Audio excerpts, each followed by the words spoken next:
বর্তমান সময়ে মাহফিলগুলো সাধারণ অনুষ্ঠান সর্বস্ব হয়ে গেছে, ঠিক কিনা? আগের দিনের মাহফিল নবী এবং সাহাবায়ে কেরামের এ ধরনের মজমাগুলো হতো আত্মশুদ্ধির জন্য, নিজের দুর্বল আমলগুলোকে সবল করার জন্য, দুর্বল ঈমানগুলোকে সতেজ তরতাজা করার জন্য। আজকের মাহফিলগুলো কথা হয়, গান হয়, কৌতুক হয়, মজা হয়, শ্রোতাবৃন্দ আসেন, শোনেন, চলে যান। হেদায়েত খুব কমই হয়। কেন হয় না? কেন? কারণ যারা মাহফিল আয়োজন করেন তাদের হেদায়েত উদ্দেশ্য থাকে না। আপনাদের মাহফিলটা ব্যতিক্রম। বেশিরভাগ মাহফিলের পোস্টার হাতে নিলে দেখা যায় তারা লিখেছেন অমুক জামে মসজিদের সাদ দেওয়া উপলক্ষে মাহফিল, অমর মাদ্রাসার উন্নয়নে মাহফিল, কবরস্থান গোরস্থানের উন্নয়নে মাহফিল। তাহলে যাদের উদ্দেশ্য থাকে মসজিদের সাদ দেওয়া, গোরস্থানের উন্নয়ন, মাদ্রাসার উন্নয়ন, তারা তো জনগণের ঈমানের উন্নয়ন আশা করেন নাই। তাহলে কি ওই মাহফিল থেকে জনগণের ঈমানের উন্নয়ন হবে? হবে না। আলহামদুলিল্লাহ, আপনাদের যুবকেরা উদ্যোগ নিয়েছেন যে আপনাদের ঈমানের উন্নয়নে মাহফিল হবে। আমি আশাবাদী আল্লাহ তাআলা কবুল করলে আজকের এই মাহফিল থেকে ঈমানের উন্নয়ন নিয়ে বাড়ি ফিরতে চেষ্টা করব। রাজি আছি ইনশাআল্লাহ? আল্লাহ তাআলা কবুল করেন, সকলেই বলি আমিন। প্রিয় ভাইরা, মাহফিলগুলোর মর্যাদা বুঝতে না পারার কারণে মাহফিলের সৌন্দর্য ঘানি হয়, লোকজন কম হয়। এই যে আপনারা মাহফিল করেছেন, মাইকিং হয়েছে, পোস্টারিং হয়েছে, হ্যান্ডবিল হয়েছে, বাই ফোনে মানুষদেরকে দাওয়াত দেওয়া হয়েছে, অনেক মানুষ অর্থনৈতিকভাবে এই মাহফিলে সহযোগিতা করেছেন, ঠিক না? আমি যখন নাস্তা করছিলাম, আয়োজক যুবক ভাইরা বলছিলেন কাঙ্ক্ষিত মানুষ হলো না। আমার ওস্তাদ আপনারা চিনবেন, ডক্টর আব্দুল্লাহ জাহাঙ্গীর স্যার রাহিমাহুল্লাহ, তিনি আমাদেরকে বলতেন যে দেখো, মাহফিলের লোক কম হোক বেশি হোক এ ব্যাপারে কখনো সমালোচনা করবে না। তুমি 1 লক্ষ মানুষের সামনে কথা বলেছ, তোমার কথাটা একজন মানুষ শুনেছেন, মেনেছেন, আমল করেছেন, বাকি 99,999 জন কথাটা নেয়নি। একজনের সামনে কথা বলেছ, একজনকে কোরআন থেকে তুলে ধরেছ, ওই একটা মানুষ তোমার কথাটা শুনে আমল করেছে। তাহলে বলো যে 1 লক্ষ আর একজনের সামনে কথা উপস্থাপনার ভেতরে কি কোনো পার্থক্য আছে? নাই। এজন্য প্রিয় ভাইরা, একটা শ্রেণীতে, একটা ক্লাসে 70-100 জন শিক্ষার্থী থাকে, ছাত্রছাত্রী থাকে, সবাই কি এক রোল হয় নাকি? 3 জন যদি একই রকম মার্কস পায়, তবুও লটারি করে একজনকে ফার্স্ট বানানো হয়, অথবা অন্য অন্য যোগ্যতা বিচার করে প্রথম দেওয়া হয়, বাকিগুলো সেকেন্ড থার্ড হয়, হয় না? তো আসলে এই যে মাহফিলগুলো, এটা তো সাধারণ কোনো অনুষ্ঠান নয়, এটা খেল তামাশার কোনো আয়োজন নয়, এটা স্বয়ং রব্বুল আলামিনের পক্ষ থেকে জান্নাতের বাগিচা। সকলেই বলি সুবহানাল্লাহ। অতএব এই ধরনের মজমাতে, এই ধরনের মাহফিলে আল্লাহ তাআলা কি সবাইকে আসার সুযোগ দেন? দেন না।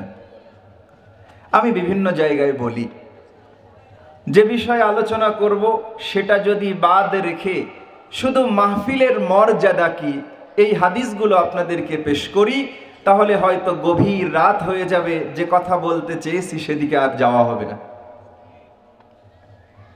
রাসূল করিম সাল্লাল্লাহু আলাইহি ওয়াসাল্লাম বলছেন, লা ইয়াকউদু কওমুন ইয়াযকুরুনাল্লাহ আযজা ওয়া জাল ইল্লা হাফফাতহুমুল মালায়েকা ওয়া গাশিয়াত আলাইহিমুর রাহমা ওয়া নাযালাত আলাইহিমুস সাকিনা ওয়া যাকারাহুমুল্লাহু ফীমান ইনদাহ।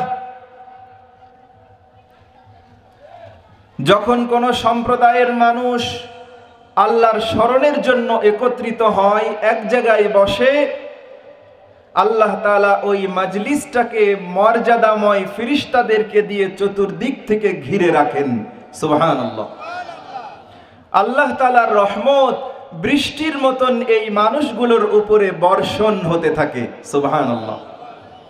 মানুষ যে শান্তির খোঁজে গোটা পৃথিবীব্যাপী মরিয়া হয়ে ছুটছে, আল্লাহ তাআলা অন্তরের ওই প্রশান্তি মানুষগুলোর অন্তরে দিয়ে দেন। সুবহানাল্লাহ। শুধু তাই নয় প্রিয় ভাইরা, রব্বুল আলামিনের কাছে থাকা মর্যাদাময় ফেরেশতাদেরকে নিয়ে আল্লাহ তাআলা এই মজমায় উপস্থিত হওয়া সকলকে নিয়ে আলোচনা করেন। অমকের সন্তান অমক, তারা আজকে ওই কোদালিয়া পাড়ার মাহফিলে এসেছে, ফেরেশতা মণ্ডলী সাক্ষী থাকো, আমি সকলকে মাফ করে দিলাম। সুবহানাল্লাহ। প্রিয় ভাইরা, এজন্য আমি আবার আহ্বান করছি, অনেকেই চিন্তা করছেন দেখি হুজুর কেমন করে শুরু করে, সুর কেমন, টান কেমন দিতে পারে, তারপরে ভালো লাগলে মাহফিলে যাব, না লাগলে থাক বাড়িতে ঘুমাই, সেও ভালো।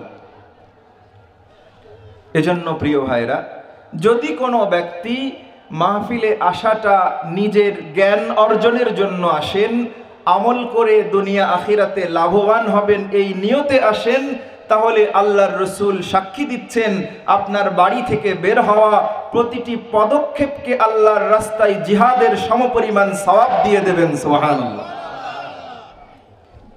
প্রিয় ভাইরা, অত্র আয়োজনের যিনি প্রধান দায়িত্ব আপনারা দিয়েছেন, সভাপতি মহোদয়, তিনি গত একদিন আগে ফোন করে আমাকে বলেছেন, কোরআনুল কারীমের সূরা তাওবা এটির 16 নম্বর আয়াতে কারিমার যদি একটু ব্যাখ্যা আমাদেরকে শোনান, অনুরোধ করেছেন। আমি অন্য একটা বিষয় চিন্তা করেছিলাম, জনাবের অনুরোধ এবং আমার বিষয়টি সমন্বয় করে খুব সংক্ষেপে আপনাদেরকে ঘন্টা খানিকের বেশি নয় এই সময়টুকু কিছু এলোমেলো কথা বলার চেষ্টা করব। আল্লাহ তাআলা কবুল করে নেন, সকলেই বলি আমিন। সূরা তাওবা, তাওবার সূরা, এই সূরাটি কোরআনুল কারীমের যতগুলো সূরা অবতীর্ণ হয়েছে শেষের দিকে অবতীর্ণ একটি সূরা।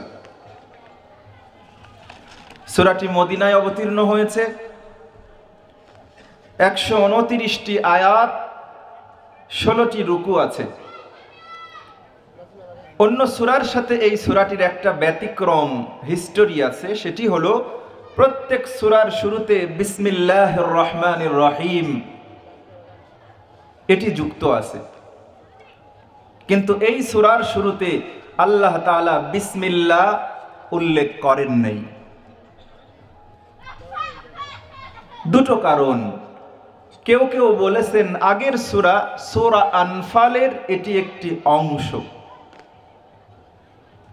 সূরা আনফাল পুরোটাই বর্ণিত হয়েছে জিহাদ, দিন প্রতিষ্ঠায় মুসলমানদের প্রচেষ্টা, করণীয়, ধরন, প্রকৃতি ইত্যাদি দিয়ে।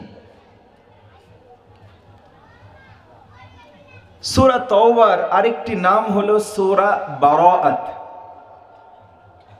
এই গোটা সূরা মিলে বিশেষভাবে যে বিষয়গুলো আলোচিত হয়েছে, কাফির, মুশরিক, বেঈমান, মুরতাদ, তাদের সঙ্গে আল্লাহর কোনো সম্পর্ক নেই, মুসলমানদের তাদের সঙ্গে কৃত আচরণ কেমন হবে, এই বিষয়গুলো এই সূরাতে বর্ণিত হয়েছে।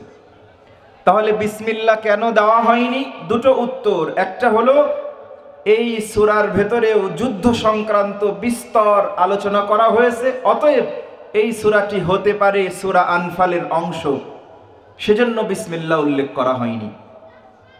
আর দ্বিতীয়টি হলো এই সূরাতে মুশরিকদের সঙ্গে ঈমানদারদের ব্যবধান, সম্পর্কহীনতা আলোচনা করা হয়েছে। এজন্য আল্লাহ তাআলা বরকতের অংশ বিসমিল্লাহর উল্লেখ করেন নাই। আমরা 16 নম্বর আয়াতে চলে যাচ্ছি। আল্লাহ রাব্বুল আলামিন বলছেন, আউযু বিল্লাহি মিনাশ শাইতানির রাজীম, বিসমিল্লাহির রহমানির রহিম। আম হাসিবতুম আন তুতরাকু ওয়ালাম্মা ইয়ালামিল্লাহুল্লাযীনা জাহাদু মিনকুম ওয়ালাম ইয়াত্তাখিযু মিন দুনিল্লাহি ওয়ালা রাসূলিহি ওয়ালাল মুমিনিনা ওয়ালিজা। আপনাকে, আমাকে, আমাদের সকলকে আল্লাহ তাআলা উপলক্ষ করে বলছেন, আচ্ছা তোমরা কি মনে করো, হে মুসলমান, হে ঈমানদার, তোমরা কি মনে করো তোমাদের মধ্যে কে আল্লাহর পথে জিহাদ করে নাই, এই হিসাব আল্লাহ না নিয়ে তোমাদেরকে মুক্ত করে দেবেন? তোমাদের মধ্যে যারা স্বয়ং আল্লাহ এবং তার রাসূল এবং ঈমানদারদের ব্যতিরেকে কাফির, মুশরিক, বেঈমানদেরকে বন্ধুরূপে গ্রহণ করেছো, আল্লাহ তাআলা এই খবর না নিয়ে, এই পরীক্ষা গ্রহণ না করে তোমাদেরকে জান্নাত দিয়ে দেবেন, তোমরা কি এরকম মনে করো? কখনো নয়, কখনো নয়। ওয়াল্লাহু খাবীরুম বিমা তা'মালুন। তোমাদের প্রতিটি কাজ, তোমাদের প্রতিটি পদক্ষেপ, তোমাদের প্রতিটি আমল সম্পর্কে আল্লাহ তাআলা সর্ব অবস্থায় জ্ঞাত আছেন, জানেন, তিনি খবর রাখেন। সকলেই বলি সুবহানাল্লাহ। তাহলে 16 নম্বর আয়াতে কারিমার দুটো বিষয়। আল্লাহ তাআলা বলছেন যে বান্দা, আমি তোমাদেরকে এমনি এমনি ছেড়ে দেব না। নিজেকে ঈমানদার দাবি করলে সেই দাবির পরিপ্রেক্ষিতে আমি রব্বুল আলামিন তোমাদেরকে কোনো পরীক্ষা না নিয়ে তোমাদের দাবির ভিত্তিতে জান্নাতের মতো এত মর্যাদাময় জায়গার দখল দিয়ে দেব, এইটা হবে না। তাহলে 1 নম্বর বিষয় কি? মুমিনের জীবনে নানা রকম পরীক্ষা আসবে, মনে রাখতে হবে কিন্তু। তাহলে ঈমানদারের জীবনে পরীক্ষা আসবে, সেই বিষয়টি রাসূল করিম সাল্লাল্লাহু আলাইহি ওয়াসাল্লামের উপরে আল্লাহ তাআলা কোরআনুল কারীম নাজিল করে উম্মতকে জানিয়ে দিয়েছেন। রব্বুল আলামিন বলছেন, ওয়ালানাবলুওয়ান্নাকুম বিশাইইম মিনাল খাউফি ওয়াল জু'i ওয়া নাকসিম মিনাল আমওয়ালি ওয়াল আনফুসি ওয়াথ থামারাত ওয়া বাশশিরিস সাবিরিন। নিশ্চয়ই আল্লাহ তাআলা অবশ্যই তোমাদেরকে পরীক্ষা গ্রহণ করবেন, ভয় ভীতি দিয়ে, ক্ষুধা দারিদ্রতা দিয়ে, সম্পদ নষ্ট করে দিয়ে, মাল ব্যবসায়ী সম্পদকে নষ্ট করে দিয়ে, নিজেদের আত্মহননের মাধ্যমে। সন্তান জন্ম নেয় না, দীর্ঘদিন পরে আল্লাহ তাআলা একটা সন্তান দিয়েছেন, আল্লাহ তাআলা সন্তানটাকে ভূমিষ্ঠ হতে গিয়েই মৃত্যু দিয়ে দিলেন। এরকম হয় কি হয় না? দীর্ঘদিনের প্রত্যাশা পূরণ করে আল্লাহ নয়ন জোড়া সন্তান দিয়েছেন, স্কুলে যাওয়ার পথে, মাদ্রাসায় যাওয়ার পথে দুর্ঘটনায় আল্লাহ সন্তানটাকে নিয়ে নিলেন। এরকম হয় কি হয় না? হয়। আল্লাহ তাআলা বলছেন, বান্দা, আমি তোমাদেরকে এরকম ভাবে নানাভাবে পরীক্ষা গ্রহণ করব।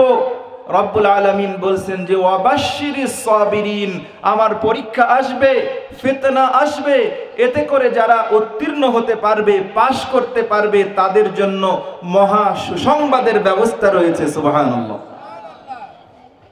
সেই পরীক্ষার একটি হলো, আল্লাহ জানতে চাচ্ছেন যে দুনিয়ার জীবনে কে বা কারা আল্লাহর পথে জিহাদের জন্য নিজেকে প্রস্তুত করেছে। 1 নম্বর। 2 নম্বর বিষয় হলো, এই জাগতিক জীবনে যে বা যারা শুধুমাত্র আল্লাহ এবং তার রাসূল এবং মুমিনদেরকে বন্ধুরূপে গ্রহণ করেছে, বাকি মুশরিক, বেঈমান, ইহুদি, নাসারা, হিন্দু, বৌদ্ধ, তাদেরকে নিজের ঘনিষ্ঠ বন্ধু, নিকটতম বিশ্বাসভাজন থেকে তাদেরকে দূর করে দিয়েছে, এই দুইটা পরীক্ষার কথা আল্লাহ রব্বুল আলামিন সূরা তাওবার 16 নম্বর আয়াতে বলেছেন। জিহাদ কি জিনিস, বিস্তর আলোচনা। বিভিন্ন হাদিস গ্রন্থে রাসূল করিম সাল্লাল্লাহু আলাইহি ওয়াসাল্লাম থেকে কিতাবুল জিহাদ, তার উপরে পৃথক অধ্যায় সূচিত হয়েছে। হাজার হাজার হাদিস জিহাদের শর্ত, জিহাদের পরিচয়ে, জিহাদের রুকুনে, জিহাদের শুরুতে বর্ণিত হয়েছে। সবিস্তারে বলার সুযোগ নেই। বর্তমান বাংলাদেশের প্রেক্ষাপটে জিহাদের খুঁটিনাটি সকল বিষয় আলোচনারও খুব একটা প্রয়োজন নেই।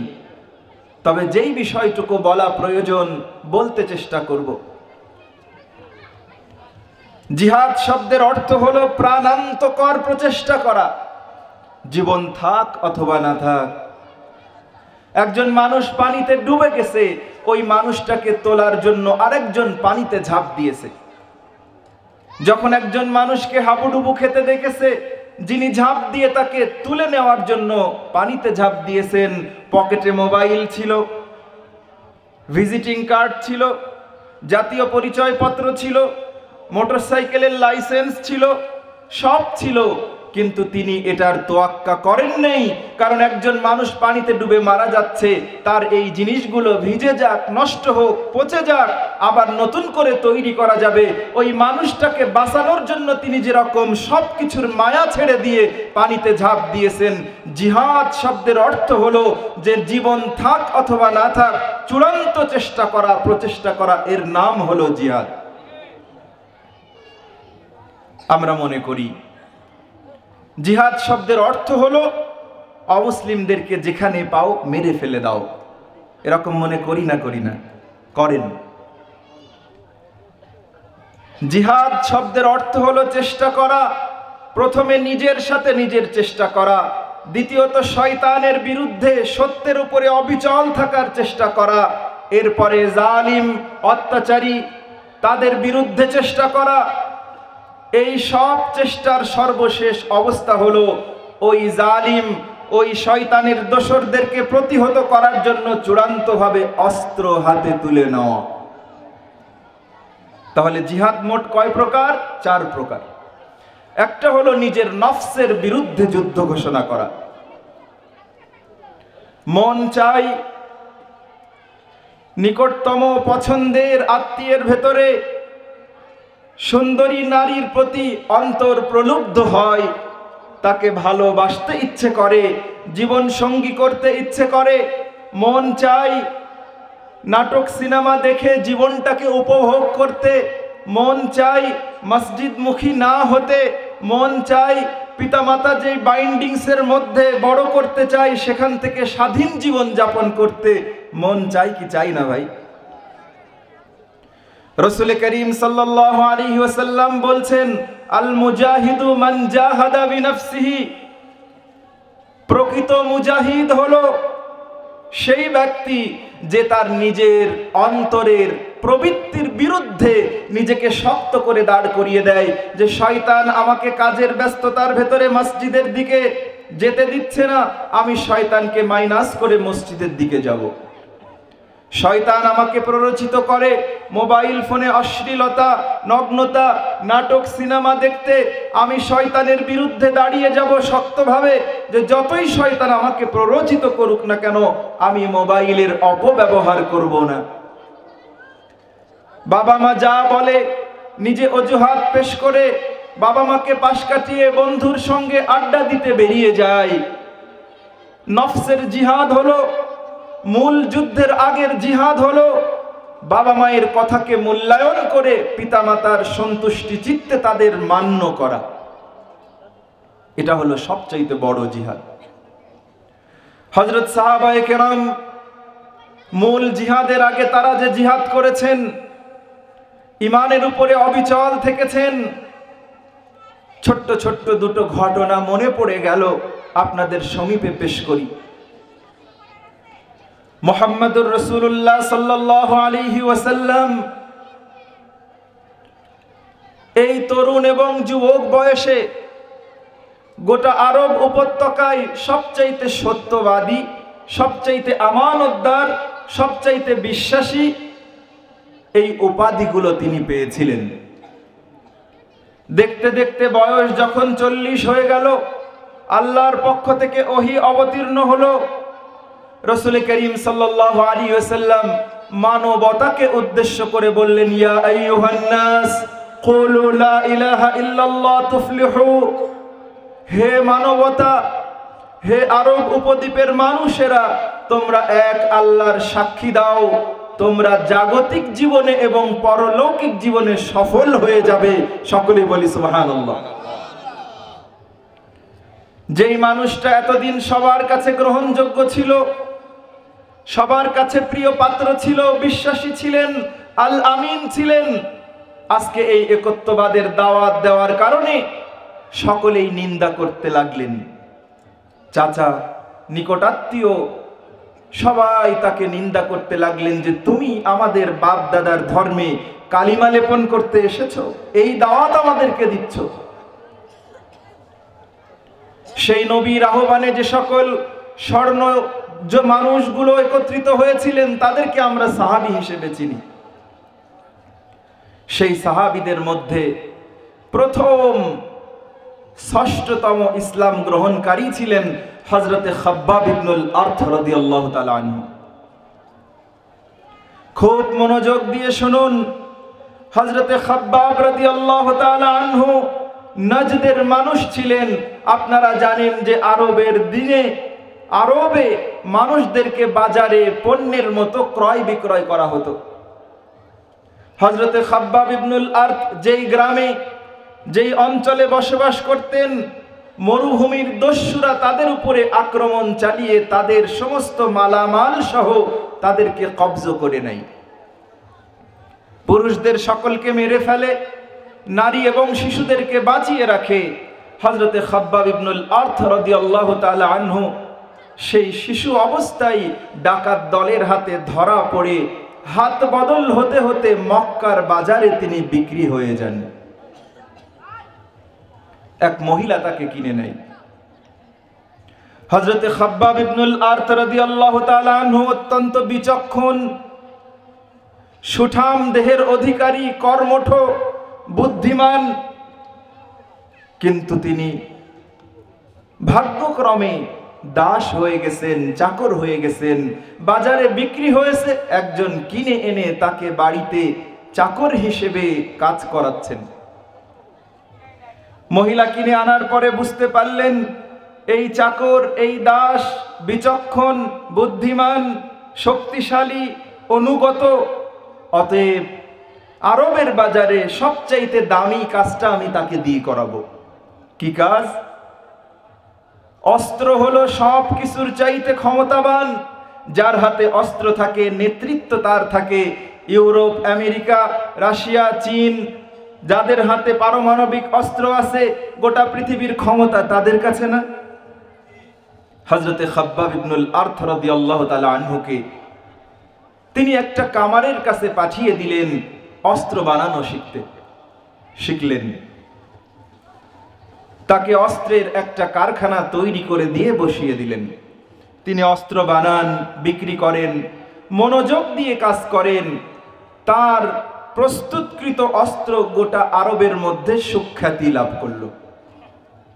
খুব ভালো করে বুঝুন, খাব্বাব ইবনুল আরত রাদিয়াল্লাহু তাআলা আনহু জন্মগতভাবে হতদরিদ্র পরিবারের নয়, ভাগ্যদোষে ডাকাত দলে ভরা পড়ার কারণে তিনি আজকে বাজারে বিক্রি হয়ে দরিদ্রের চরম কষাঘাতে তিনি আজকে মানুষের বাড়িতে চাকর। তার বিচক্ষণতা, তার বুদ্ধিমত্তা, সত্যের অনুসন্ধানের অংশ হিসেবে তিনি কোনটা হক কোনটা বাতিল, আরবের অঞ্চলে নারীদের কোনো মূল্য ছিল না, সুদ ঘুষ ছিল, তারা আল্লাহর সাথে শিরিক করত, এগুলো পছন্দ ছিল না। তিনি সত্য খুঁজতে থাকলেন। হঠাৎ একদিন শুনতে পেলেন মুহাম্মাদুর রাসূলুল্লাহ সাল্লাল্লাহু আলাইহি ওয়াসাল্লাম তিনি সত্যের দাওয়াত নিয়ে এসেছেন, তাওহীদের দাওয়াত দিচ্ছেন। হযরতে খাব্বাব ইবনুল আরত রাদিয়াল্লাহু তাআলা আনহু রাত্রির অন্ধকারে নবীজির হাতে হাত রেখে দাওয়াত এবং ইসলাম কবুল করলেন। সকলেই বলি সুবহানাল্লাহ। তিনি কিন্তু ভীতুও ছিলেন না, তিনি ইসলাম গ্রহণ করেছেন। দুর্বল চিত্তের ব্যক্তিগণ নিজেদের ইসলামকে গোপন রাখতেন। হযরতে খাব্বাব ইবনুল আরত রাদিয়াল্লাহু তাআলা আনহু নিজের ইসলামকে প্রকাশ করে দিয়েছেন।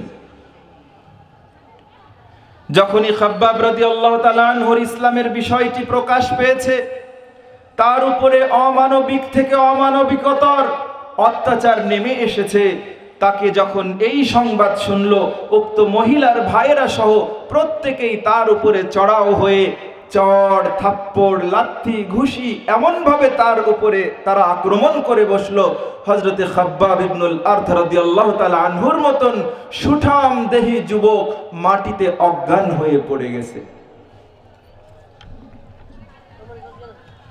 রাসূল করিম সাল্লাল্লাহু আলাইহি ওয়াসাল্লাম একদিন ওই পথে যাত্রা করেছেন, দেখছেন যে হযরত খাব্বাবের উপরে অমানবিক অত্যাচার চলছে। রাসূল করিম সাল্লাল্লাহু আলাইহি ওয়াসাল্লাম আল্লাহর দরবারে দোয়া করলেন, হে আল্লাহ আপনি খাব্বাবকে সাহায্য করেন।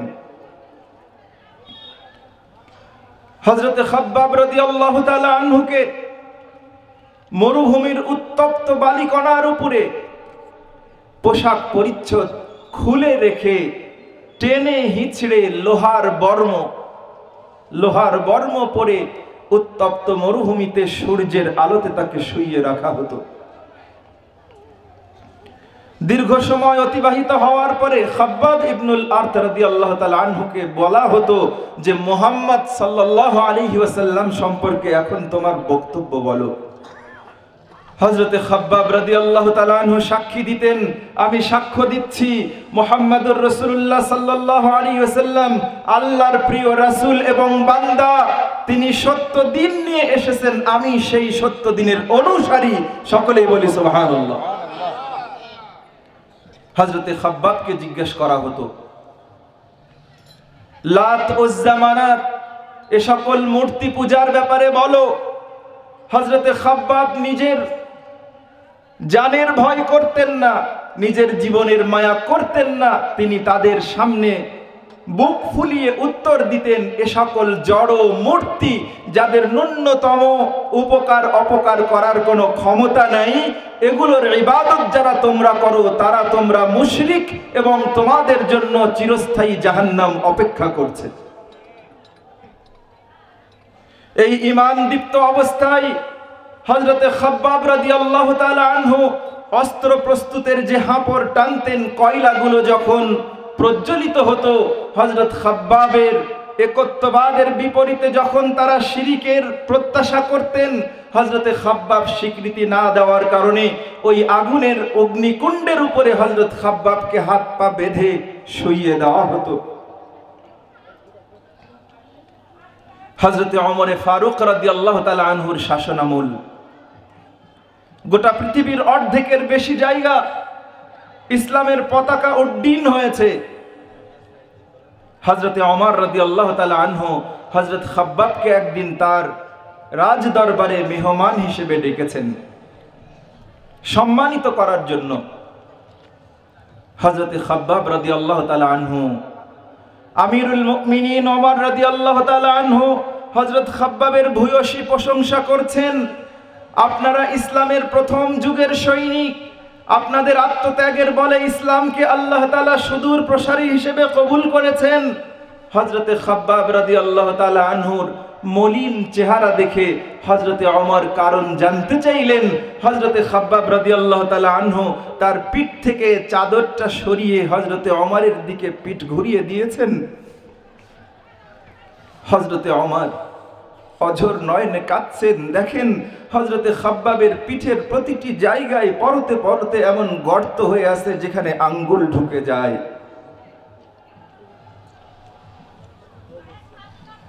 হযরতে খাব্বাব রাদিয়াল্লাহু তাআলা আনহুকে আমিরুল মুমিনিন ওমর রাদিয়াল্লাহু তাআলা আনহু তার আমৃত্যু রাষ্ট্রীয়ভাবে ভাতার ব্যবস্থা করেছেন, যে যখন তাকে ঈমান আনার কারণে প্রজ্বলিত অগ্নি এবং পাথরের উপরে শুইয়ে দেওয়া হতো, হযরতে খাব্বাবের চর্বি এবং চামড়াগুলো গলে গলে ওই আগুন নিভে যেত। তিনি না হয় দরিদ্র ছিলেন। হযরতে মুসআব ইবনে উমাইর রাদিয়াল্লাহু তাআলা আনহুর ছোট্ট সংক্ষিপ্ত গল্প বলি। তিনি ছিলেন গোটা মক্কা মুকাররমার সবচাইতে ধনাঢ্য অ্যারিস্টোক্রেট পরিবারের। কোনদিন নিজের আরব উপত্যকায় তৈরি করা কাপড় তিনি পরতেন না। দূর দেশ থেকে, সিরিয়া থেকে, হাদরামাউত থেকে উন্নত দামি কাপড়, উন্নত দামি পারফিউম, আতর এগুলো তিনি ব্যবহার করতেন। তার মা ছিলেন গোটা আরব উপত্যকার ইম্পোর্টার এক্সপোর্টার। সিরিয়া, মিশর বিভিন্ন জায়গায় বাণিজ্য করতেন। একটা মাত্র সন্তান, এমনভাবে তাকে লালন পালন করতেন যে কোনোদিন তিনি কোনো দুঃখ দুর্দশা বোঝেন নাই। আদরের দুলাল। রাসূল করিম সাল্লাল্লাহু আলাইহি ওয়াসাল্লাম গোপনে যখন দাওয়াত দিতেন আরকাম ইবনে আবিল আরকামের বাড়িতে, তিনি দ্বীন গ্রহণ করলেন। রাতের অন্ধকারে লুকিয়ে নবীজির কাছে কোরআনুল কারীমের তেলাওয়াত শুনে হাত বাড়িয়ে নবীজিকে বললেন, ইয়া রাসূলুল্লাহ, আপনি আমাকে শাহাদাতের কালিমা পড়িয়ে মুসলমান বানিয়ে দিন। রাসূলের হাতে হাত রেখে ইসলাম গ্রহণ করলেন। সুবহানাল্লাহ। কেমন ছিলেন সেই খাব্বাব? আজকের দিনে এই আয়োজনে আপনাদের অত্র এলাকার যেই মানুষটাকে এই মাহফিলে পেলে আপনাদের সবচাইতে আনন্দ লাগতো, সবচাইতে খুশি লাগতো, আমার এই জায়গাতে যদি আজকে শায়েখ আহমদুল্লাহ হাফিজাহুল্লাহ তিনি ওয়াজ করতেন, আপনাদের ভালো লাগতো না লাগতো না? নিশ্চয়ই লাগতো। রাসূল করিম সাল্লাল্লাহু আলাইহি সাল্লামের হাতে হাত রেখে ইসলাম গ্রহণ করেছেন। মা ছিলেন গোটা আরব উপত্যকার সবচাইতে ধনাঢ্য এবং সম্ভ্রান্ত মহিলা। মাকে ভয় পান ছেলে। ইসলাম এনেছি, মাকে বলবো, মা তো বাড়ি থেকে তাড়িয়ে দেবে। চুপচাপ আসেন, নবীর দরবারে আসেন যান। একদিন নামাজ আদায় করছেন, একজন দেখে ফেলে মার কাছে জানিয়েছেন। মা চিন্তা করলো, এ তো নবীর খপ্পরে পড়ে গেছে, মুহাম্মদুর রাসূলুল্লাহর খপ্পরে পড়ে গেছে, অতএব ওকে গৃহবাস দিতে হবে। বাড়িতে আটকে রেখে তালা দিয়ে দিলেন, অনেক পাহারাদারের ব্যবস্থা করলেন। আমার খাব্বাব টয়লেটে যাবে, বাথরুমে যাবে, এটুকু অঞ্চলে ঘোরাফেরা করবে, বাড়ির থেকে যেন দূরে চলে না যায় খেয়াল রাখবে। রাসূল করিম সাল্লাল্লাহু আলাইহি ওয়াসাল্লামের দাওয়াতে যখন আরব উপত্যকার অনেকেই ইসলাম গ্রহণ করেছেন, আরবের মুশরিকরা টর্চার, আক্রমণ, অত্যাচার বাড়িয়ে দিয়েছে। আবিসিনিয়াতে, ইথিওপিয়াতে হিজরত করেছেন। হিজরত থেকে নবীর অনুমতিতে মক্কায় এসেছেন, মা আবার আটকে দিয়েছে। সহিহ বুখারীর হাদিসে রাসূল করিম সাল্লাল্লাহু আলাইহি ওয়াসাল্লাম থেকে বর্ণিত হচ্ছে, মসজিদে নববীতে রাসূল করিম সাল্লাল্লাহু আলাইহি ওয়াসাল্লাম মক্কার এক মসজিদে সাহাবায়ে কেরামদেরকে নিয়ে বসে আছেন, দোয়া করছেন, একজন আরেকজনকে দেখাচ্ছেন যে দেখো মুসআব যাই। যে মুসআব রাদিয়াল্লাহু তাআলা আনহু মক্কায় তৈরি কাপড় পরতেন না, সিরিয়া থেকে আনাতেন, ইয়েমেন থেকে আনাতেন, এমন আতর, এমন পারফিউম ব্যবহার করতেন যে হযরতে মুসআব বাড়ি থেকে বের হলে আশেপাশের প্রতিটি অঞ্চল সুঘ্রাণে, সুগন্ধিতে, পারফিউমে সবাই বুঝে ফেলতো যে মুসআব রাদিয়াল্লাহু তাআলা আনহু আসছেন। নবীর সাহাবীরা বলছেন যে দেখো মুসআব যায়, তার শরীরে জনাকীর্ণ শত তালি দেওয়া যুক্ত কাপড় পরে হযরতে মুসআব রাদিয়াল্লাহু তাআলা আনহু যাচ্ছেন। ইসলাম গ্রহণ করার কারণে মা তার সঙ্গে সম্পর্ক ছেদ করেছেন, অর্থ কড়ি সহ যাবতীয় সুযোগ সুবিধা বন্ধ করে দিয়েছেন।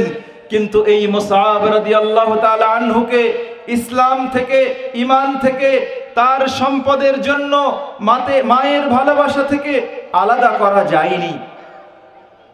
আজকের তরুণেরা, আজকের যুবকেরা পিতামাতার সঙ্গে সম্পর্ক ছেদ করছে, কাফির মুশরিক বেঈমানদেরকে বন্ধু বানাচ্ছে, তাদের কৃষ্টি কালচার সংস্কৃতি নিজের ভিতরে লালন করছে। অথচ আমরা আশা করি যে আল্লাহ তাআলা এমতো অবস্থায় আমাদেরকে জান্নাত দেবেন। এটা কি সম্ভব? আমার যুবকেরা, আমার তরুণেরা বলবে, হুজুর না না, আপনি যা বলছেন কথা সঠিক নয়, আমার কোনো হিন্দু বন্ধু নাই, আমার কোনো খ্রিস্টান বন্ধু নাই, আমার কোনো ইহুদি বন্ধু নাই, আমরা অন্যদের সঙ্গে বন্ধুত্ব স্থাপন করছি না। তাহলে যুবক শোনো, তোমার চেহারায়, তোমার চুলের কাটিংয়ে, তোমার দেহের কাপড়ে, তোমার বেশভূষায়, তোমার মোবাইলের রিংটোনে, তোমার মোবাইলে দেখা কর্মকাণ্ডে তুমি কি ইহুদি নাসারাদের অনুসরণ করে চলো, নাকি তোমার আব্বা আম্মা যেই পথে চলতে বলে, তোমার এলাকার সবচাইতে ভালো আলেম, মসজিদের ইমাম খতিব যেই রাস্তায় তোমাকে চলতে বলে তুমি সেই রাস্তায় চলো? কোন রাস্তায় চলো? আজকে আমার আপনার সন্তানদের তাদের চেহারা দেখে, বেশভূষা দেখে, চুলের কাটিং দেখে, হাতের বালা দেখে, কানের দুল দেখে চেনার কি কোনো উপায় আছে যে সে কোনো মুসলমান পরিবারের সন্তান নাকি কোনো কাট্টা কাফের বেঈমান ইহুদিদের সন্তান? আছে এরকম কোনো উপায়? রাসূল করিম সাল্লাল্লাহু আলাইহি ওয়াসাল্লাম বলছেন, মান তাশাব্বাহা বিকওমিন ফাহুয়া মিনহুম। যে যে জাতির সাথে সম্পৃক্ত রাখে, সামঞ্জস্য রাখে, সাদৃশ্য রাখে, সে তাদের অন্তর্ভুক্ত। আমার যুবককে যদি বলা যায় তুমি ইহুদি নাসারাদের সাথে সম্পর্ক রেখেছো, বলবে যে না, রাখি নাই। কিন্তু তোমার কৃষ্টিতে, তোমার কালচারে, তোমার সংস্কৃতিতে, তোমার রুচিবোধ ও পছন্দে তুমি কি দিন আর ইসলামকে পছন্দ করো, না ইউরোপ, আমেরিকা, রাশিয়া আর চীনদের তাদের অনুকরণ করো? আমাদের ছেলেরা যখন চুল কাটতে যায়, নাপিত কি জিজ্ঞেস করে যে কার কাট দেবেন, জিজ্ঞেস করে কি করে না? পহেলা বৈশাখ আসলে এদেশের তরুণ যুবক ইমানদার মুসলমানের সন্তান নিজেকে যে রঙে রাঙায়, নিজেকে যে সাজে সাজায়, সেটা কি কোনো মুসলমানের সাজ? হ্যাপি নিউ ইয়ার এলে একজন মুসলমানের সন্তান, কলেজ, বিশ্ববিদ্যালয়, স্কুলের সন্তান সন্ততিরা যে বেশভূষা ধারণ করে, যে সংস্কৃতি লালন করে, যে কর্মকাণ্ডে আত্মনিয়োগ করে, সেই কাজগুলো কি কোনো মুসলমানের সন্তানের কাজ? ভ্যালেন্টাইন্স ডে এলে, এই তো কদিন পরে আসবে, সেদিন মুসলমানের সন্তানেরা যে কাজ করে, যেই ধরন এবং প্রকৃতিতে আত্মনিয়োগ করে, সেই কাজগুলো কি কোনো মুসলমানের সন্তানের কাজ? তাহলে আল্লাহ রাব্বুল আলামিন যে বলছেন যে আমি বেছে নেব, আমি দেখে নেব কে তোমাদের ভেতরে জিহাদ করেছে, নিজেকে ঈমানের উপরে অবিচল রাখার জন্য নফসের বিরুদ্ধে, শয়তানের বিরুদ্ধে, জালেম এবং দোসরদের বিরুদ্ধে কে জিহাদ করেছে, আমি পরীক্ষা না নিয়ে তাদেরকে জান্নাত দেব না। তাহলে কি এই সকল বিষয় আমাদের পরীক্ষা হবে না? অবশ্যই হবে। আমার তরুণ এবং যুবক ভাইয়েরা শোনো, মুসলিম সমাজগুলোতে নতুন করে জন্মদিনের অনুষ্ঠান প্রবেশ করেছে না করে নাই? করেছে না? খুব ভালো করে অভিভাবকরা শোনো, তরুণেরা শোনো, যুবকেরা শোনো, এই জন্মদিন পালনের যে নোংরা ইতিহাস তোমার কাছে যেমন কেউ পেশ করে না, তুমি পড়ো না, কোরআন হাদিস ঘাটো না, কোনো বিষয়ের অনুসন্ধান না থাকার কারণে এই ব্যাপারে আমাদের কোনো সচেতনতা নেই। ভালো করে বোঝার চেষ্টা করুন, এই অপসংস্কৃতি মুসলিম কোনো দেশ থেকে উদ্ভব ঘটে নাই, ঘটেছে কাট্টা কাফের বেঈমান ইহুদি নাসারাদের দেশ থেকে।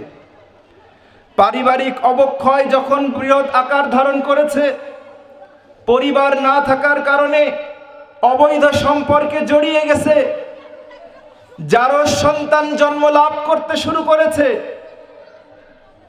ইউরোপ, আমেরিকায় আপনারা জানেন, আমাদের তরুণ যুবকেরা জানো, ওয়ার্ল্ড ফাদার্স ডে পালন করা হয়, বিশ্ব বাবা দিবস, বিশ্ব মা দিবস। কেন করা হয়? কারণ ইউরোপ, আমেরিকার বেশিরভাগ সন্তান সন্ততি জানে না তার বাবার পরিচয় কি, সে কোন বাবার সন্তান সে জানে না। তার মায়ের পরিচয় জানে। বিশ্ব বাবা দিবসে সন্তানদের মুখ মলিন হয়ে থাকে, কারণ একজন সন্তান তার বাবার পরিচয় না জানাটা ওর মনের দুর্বলতা কত পরিমাণ বাড়িয়ে দেয় যে এই প্রতিবেশের সঙ্গে সম্পৃক্ত সে বোঝে। মাকে সেলিব্রেট করে, ফুল দেয়, থ্যাংক ইউ দেয়, নানাভাবে তারা সেলিব্রেট করে। তাহলে জন্মদিনের উদ্ভব হলো কেন?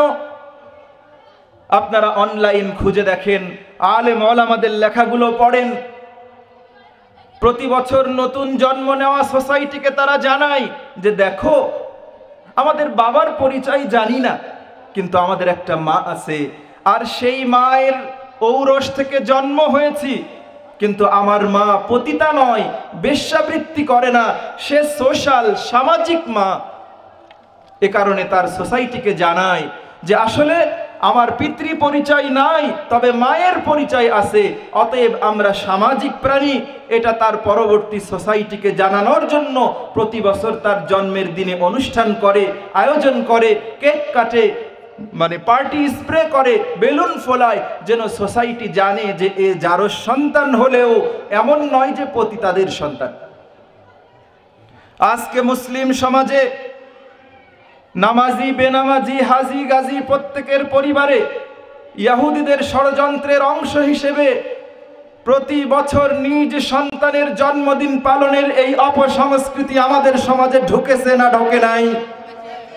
আমি আপনাদেরকে প্রশ্ন করতে চাই, আপনার সন্তানের জন্ম নিয়ে আপনার কি কোনো সন্দেহ আছে? নিজের সন্তানকে কি যার সন্তান মনে করেন যে আপনার তার সন্তানের জন্মদিন পালন করতে হয়? তাহলে আপনি যিনি স্বয়ং বাবা, যার মা বেঁচে আছেন, যার মায়ের কোলে সন্তান বড় হয়েছে, তাহলে ওই সন্তানের জন্য আপনি প্রতি বছর কেন জন্মদিনকে সেলিব্রেট করবেন? এদেশে যদি কখনো ইসলামী হুকুমত কায়েম হয় আর অমুসলিমরা যদি ষড়যন্ত্রের দানা বাঁধে, তাহলে এই মানুষগুলো যারা আজকে এই জন্মদিন পালনের অপসংস্কৃতি করে, তারা মুসলমানদের সঙ্গে গাদ্দার করে এই অমুসলিমদেরকে তার ঘরে জায়গা করে দেবে, মনে রাখতে হবে। জিহাদ শুধুমাত্র ময়দানে জিহাদ নয়।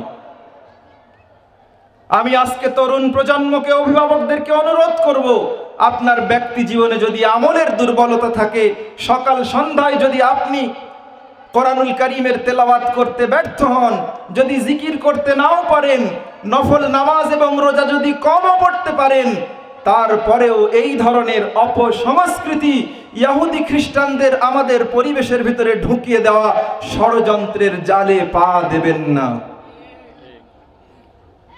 এক নম্বর কথা, জন্মদিন পালন করা ইসলামী শরিয়ার আলোকে সম্পূর্ণ হারাম, নিষিদ্ধ, অপসংস্কৃতি। জারজদের জন্য প্রয়োজন, যাদের পিতৃ মাতৃ পরিচয় আছে তারা কোনোদিন জন্মদিন পালন করতে পারে না। এরপরেও কি আপনারা জন্মদিন পালন করবেন? অন্য একটা মাসআলা জেনে রাখা দরকার, সেটা হলো আমাদের সমাজে যখন আমরা জন্মদিন পালনের বিরুদ্ধাচরণ করি, তখন বলে যে হুজুর, মানুষ কেক কেটে করে, আমরা মিলাদ দিই। কে বলেছে আপনাকে মিলাদ দেওয়ার কথা?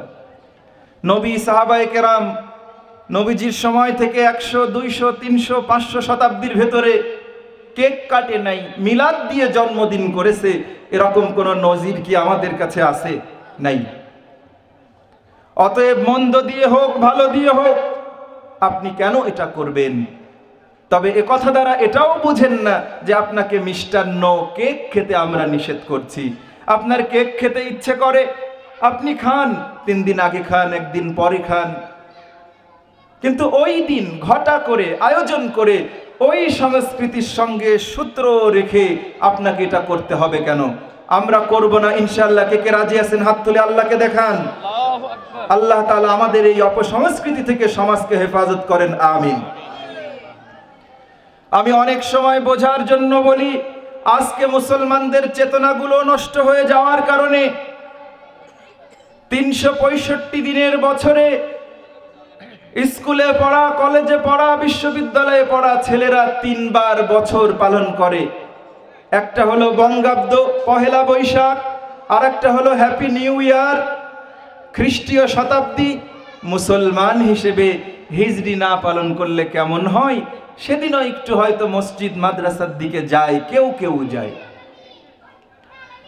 একটা বাচ্চা যার বয়স 4 বছর, তাকে জিজ্ঞেস করুন যে বলো তো 7 দিনে কি হয়, ও বলবে 1 সপ্তাহ হয়।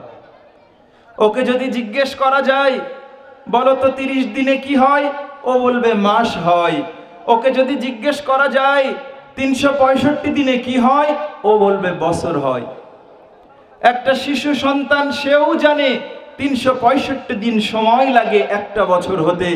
কিন্তু প্রিয় যুবক, তুমি এই 365 দিনের ভেতরে একবার হ্যাপি নিউ ইয়ারে যাচ্ছ, আর একবার পহেলা বৈশাখে যাচ্ছ, আর একবার হিজরি নববর্ষে যাচ্ছ, তোমার পায়ের নিচে মাটি কোথায়? সমাজ বিজ্ঞানী নামে খ্যাত চার্লস ডারউইন বলেছিলেন মানুষের আদি জিন এটা নাকি বানর। যদিও এই কথা বৈজ্ঞানিকভাবে অসত্য, যৌক্তিক কারণে অসত্য, তার সমসাময়িক যুগের সকল বিজ্ঞানী এটাকে বাজেয়াপ্ত করেছেন। কিন্তু যেই যুবকের জীবনে, যেই যুবকের 365 দিনে 1 বছরের ভেতরে একবার বঙ্গাব্দ, আর একবার নববর্ষ, আর একবার হিজরি সাল আসে, মনে হয় ওর আগের জাতি বানরের কেউ থাকতে পারে। তাছাড়া একজন শিশু বোঝে 365 দিনে একটাই বছর হয়, তাহলে বিশ্ববিদ্যালয়ে পড়া, কলেজে পড়া বুঝমান ওই ছেলের জীবনে 365 থেকে 3 বার নববর্ষ কি করে আসে? প্রিয় ভাইরা, খুব ভালো করে বোঝো, একজন তরুণকে, একজন যুবককে যদি বলা হয় আসো তোমাকে জেনা করার সুযোগ করে দেব, আসো তোমাকে মদের পার্টিতে পাঠাবো, তুমি যত পারো মদ খেও, ওই তরুণ এবং যুবকের ভেতরে জমে থাকা ঈমান, সে বলবে যে না না আমি মদ খাবো না, না না আমি ব্যভিচার করব না, আমি অন্যায় করব না, মানুষের উপকার করতে পারি অথবা না পারি, এই ধরনের শরীয়তের অকাট্য হারাম কাজে আমি যাব না। কেন? কারণ যখন মানুষ মদ খেয়ে ফেলে, খাওয়ার সময় তার হুঁশ না থাকলেও খাওয়ার পরে একটা বড় অন্যায় হয়ে গেছে, অপরাধ হয়ে গেছে, তার ভেতরে আফসোস কাজ করে, করে না? করে। হয়তো যে কোনো যৌন উদ্দীপনার কারণে ব্যভিচারে লিপ্ত হয়ে গেছে, যখন তার মস্তিষ্ক শান্ত হয়ে যায়, ভুল বুঝতে পারে যে অন্যায় করে ফেলেছি, কাজটা ঠিক করি নাই। কিন্তু যুবকদেরকে কোন পথে নিয়ে যাওয়ার চেষ্টা করা হচ্ছে? যখন একজন যুবক চিন্তা করে আমি তো বাঙালি, আমি যেহেতু বাঙালি, অতএব বঙ্গাব্দকে, পহেলা বৈশাখে বাসন্তী রঙের শাড়ি পরা, নির্ধারিত রঙের পাঞ্জাবি পরা, মাথায় টাইরা লাগানো, এসো হয়ে বৈশাখ, ছায়ানটের প্রোগ্রামে পার্টিসিপেট করা, এটা তো আমার একটা বাঙালি হিসেবে সাংস্কৃতিক দায়িত্ব। যখন সে এই চিন্তা এবং চেতনা নিয়ে এই ধরনের অপরাধে জড়িয়ে যায়, তার ভেতরে কোনো অপরাধ বোধ কাজ করে না। মদ খেলে, শুয়োরের গোশত খেলে, ব্যভিচারে জড়িয়ে গেলে, অপরাধ করার সময় বুঝতে না পারলেও কাজ হয়ে যাওয়ার পরে সে তার ভুল বুঝতে পারে। কিন্তু যখন সংস্কৃতির নামে, বাঙালিত্বের নামে এই ধরনের অপরাধে জড়িয়ে যায়, ও সঠিক করেছে কি ভুল করেছে, অন্যায় হয়েছে কি হয়নি, এই বুঝ আর তার ভেতরে থাকে না। অবলীলায় সে অশ্লীলতা, অন্যায়ের পথে প্রলুব্ধ হয় এবং সেটাকে সাহস নিয়ে অন্যায়গুলো করে। ঠিক কিনা প্রিয় ভাইরা? অনুরূপভাবে হ্যাপি নিউ ইয়ারে, বছরের একটা দিনে ঠিক 12টা বাজার সময়ে যদি আমরা আতশবাজি করি, আনন্দ করি, তাহলে সারাটা বছর আনন্দে কাটবে, ফুর্তিতে কাটবে, ভালো কাটবে। এই চিন্তাগুলো হলো এক ধরনের পূজা, যাকে বলা হয় প্রকৃতি পূজা। একই জিনিস। বৈশাখকে ডাকা হয় এসো হে বৈশাখ, এসো এসো। বৈশাখের তো কান আছে, শুনতে পাই, পাই নাকি? পাই না প্রিয় ভাইরা। এজন্য এদেশের তরুণ এবং যুবকদেরকে বিপথে পরিচালিত করার জন্য নানাবিধ সংস্কৃতি, নানাবিধ অন্যায়, নানাবিধ অনুষঙ্গ প্রসঙ্গ দিয়ে ঈমান থেকে তাদেরকে বের করে একটা হাউ খাউ জাতিতে পরিণত করার অপচেষ্টা চলছে। ঠিক কিনা প্রিয় ভাইয়েরা? আমি বোধ করি, বিশ্বাস করি, আপনাদেরকে দাওয়াত দেই, কট্টর হারাম কাজের সঙ্গে জড়িয়ে যাওয়ার চাইতেও এই সাংস্কৃতিক আগ্রাসন এবং এই অন্যায়গুলোকে ভয়ঙ্কর মনে করতে হবে। নিজে এই ধরনের অপসংস্কৃতির বিরুদ্ধে জিহাদ ঘোষণা করতে হবে। এই সংস্কৃতিগুলো থেকে যুবক এবং তরুণদেরকে বাঁচতে হবে। কে কে রাজি আছেন হাত তুলে দেখান প্রিয় ভাইরা। আল্লাহ তাআলা কবুল করেন, সকলেই বলি আমিন। ফেব্রুয়ারি এলেই যুবকদের প্রস্তুতি থাকে, ভ্যালেন্টাইন্স ডেতে এসএমএস করবে, সেলিব্রেট করবে, উপহার দেবে। ভ্যালেন্টাইন্সকে আপনারা চেনেন? চেনেন না। অথচ এই ছোট্ট প্রোগ্রামটাকে গোটা বাংলাদেশের শিশু থেকে বৃদ্ধ পর্যন্ত জানে না, বোঝে না, এরকম মানুষ কিন্তু নাই। খুব ভালো করে বুঝুন, ভ্যালেন্টাইন্স হলো খ্রিস্টানদের একজন পোপ ফাদার, যে নিজে চরিত্রহীন ছিল, গোপনে গোপনে মানুষদেরকে ব্যভিচার এবং জেনা করার সুযোগ তৈরি করে দিত। এই অপরাধে তাকে একাধিকবার জেলে আবদ্ধ করা হয়। আজকের দিনে যেরকম জেল রাষ্ট্রীয় এবং সরকারিভাবে, তখনকার দিনে এমন ছিল না। একজন জেলারের অধীন কোনো একটা বাড়ি বা প্রাসাদের মধ্যে মানুষদেরকে আবদ্ধ রাখা হতো, একজন দায়িত্বশীল থাকত। এই ভ্যালেন্টাইন্সকে সর্বশেষ যখন জেলে আবদ্ধ করা হয়, ওই জেলে থাকা অবস্থায় ওই জেলারের মেয়ের সঙ্গে সে অনৈতিক সম্পর্ক গড়ে তোলে। এই অপরাধে যখন তার জন্য মৃত্যুদণ্ডের সিদ্ধান্ত দেওয়া হয়, সে একটা চিরকুট লেখে, একটা চিঠি লেখে, যেই চিঠির ইতি কথা ছিল, সবশেষ কথা ছিল, ফ্রম ইয়োর ভ্যালেন্টাইন্স, তোমার ভ্যালেন্টাইনের পক্ষ থেকে এই চিঠিটি। এই চিঠি জেলারের হাতে ধরা পড়ার দরুন তাকে ফাঁসির কাষ্ঠে ঝুলিয়ে মৃত্যুদণ্ড কার্যকর করা হয়। আজকে খ্রিস্টানগণ তাদের এই পোপের জীবনীকে স্মরণীয় বরণীয় করে রাখতে ভালোবাসার প্রতীক হিসেবে এই দিবসটাকে গোটা পৃথিবীব্যাপী সেলিব্রেট করছে। আর একজন অজ্ঞ মূর্খ না জানা কোরআন সুন্নায় আত্মভোলা তরুণ এবং যুবক এটার ইতিহাস মর্ম না বুঝে তাদের সঙ্গে তাল মিলিয়ে তাদের সংস্কৃতিকে নিজের ভেতরে অনুপ্রবেশ ঘটাচ্ছে, ঠিক কিনা? প্রিয় ভাইরা, যে কথাগুলো বললাম, এ কথাগুলো হয়তো মাহফিলে মাজলিসে উপস্থাপন করার মতন বিষয় নয়। হয়তো অনেকেই চিন্তা করছেন যে হুজুর নামাজের কথা বলবেন, রোজার কথা বলবেন, হজ যাকাতের কথা বলবেন, এ সকল কথা না বলে একই কথা আলোচনা করছেন। কিন্তু প্রিয় ভাইরা, নতুন বাংলাদেশ তৈরি হয়েছে, এদেশের বৃহৎ সংখ্যক জনগোষ্ঠী স্বপ্ন দেখছেন আগামীর বাংলাদেশ ইসলামের বাংলাদেশ হবে, আগামীর বাংলাদেশ খেলাফতের বাংলাদেশ হবে। কিন্তু আমাদের মন এবং মগজে যে জুলুম, যে অপসংস্কৃতির বীজ বপিত হয়েছে, যদি এই বপিত বীজের শিকড় উপড়ে ফেলে দেওয়া না হয়, তাহলে এদেশে কোনোদিন কোরআনের রাজ এবং খেলাফত কায়েম হতে পারে না। এজন্য জাতি গঠনে, দেশ গঠনে, আগামীর ভবিষ্যৎ পরিকল্পনায় এই চিন্তা চেতনাগুলো মনের ভেতরে ধারণ করতে হবে। ব্যক্তি এবং পরিবার এবং সমাজ জীবনে এগুলোর বাস্তবায়ন করতে হবে, ঠিক কিনা? মুসলমানদের শতদা বিভক্ত। আজকে আলোচ্য সূচি হলো জিহাদ, অমুসলিমদেরকে বন্ধু না বানানো। এর বিরুদ্ধে জিহাদ ঘোষণা করতে হবে নিজেদেরকে। কিন্তু আমরা মুসলমানেরা পরস্পরের বিরুদ্ধে জিহাদরত আছি। আপনাদেরকে উদাহরণ দিলে বুঝবেন। এই সমাজে যারা বেনামাজি, কোনোদিন নামাজ পড়ে না, রমজানের রোজা রাখে না, এটা একটা শ্রেণী।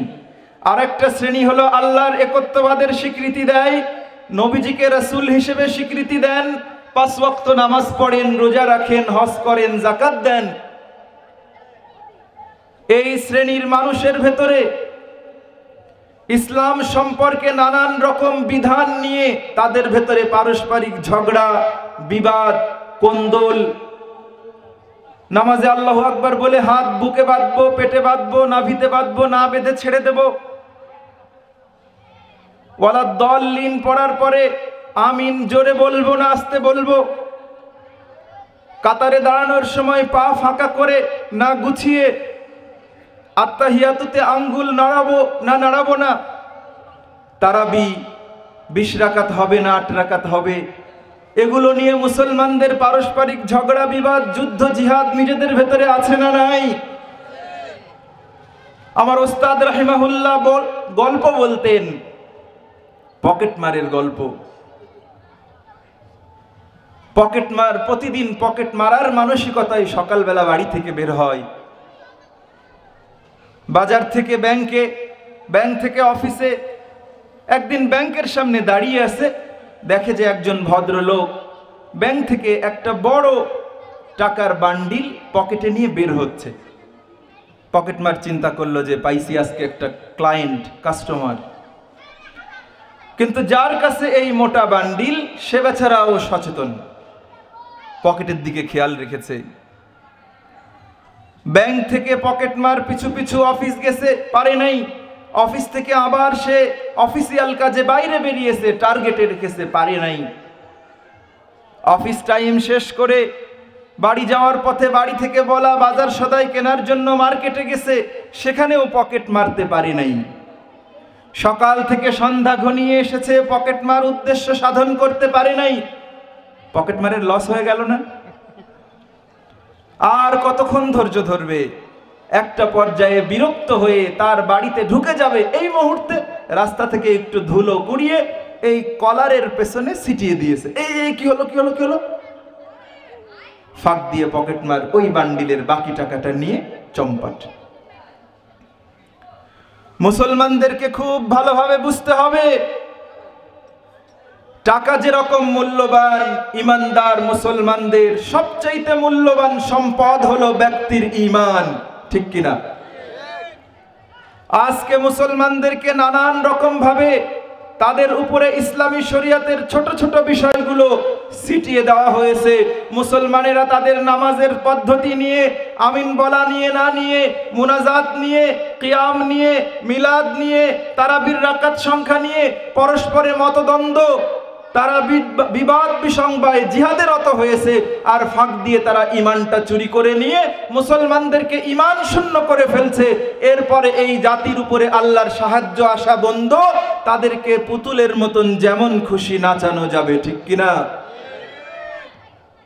প্রিয় ভাইরা, আজকের মাহফিল থেকে অন্তত এই শিক্ষাটা নিয়ে যায় যে নিজেদের ভেতরে কোনো পারস্পরিক মতদ্বন্দ্ব, একজন আরেকজনের প্রতি হিংসা বিদ্বেষ এগুলো রাখবো না। রাসূল করিম সাল্লাল্লাহু আলাইহি ওয়াসাল্লাম বলেছেন, তাফাররাকাত বানু ইসরাঈল আলা 71 মিল্লাতান ওয়া তাফতারিকু উম্মতি আলা 73 মিল্লাতান কুল্লুহুম ফিন নারি ইল্লা মিল্লাতুন ওয়াহিদা। ক্বালু মান হুম ইয়া রাসূলুল্লাহ?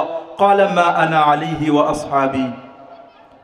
নবীজি বলছেন, পূর্ববর্তী জাতি 71 দলে বিভক্ত হয়েছিল, অন্য বর্ণনায় 72 দলে বিভক্ত হয়েছিল।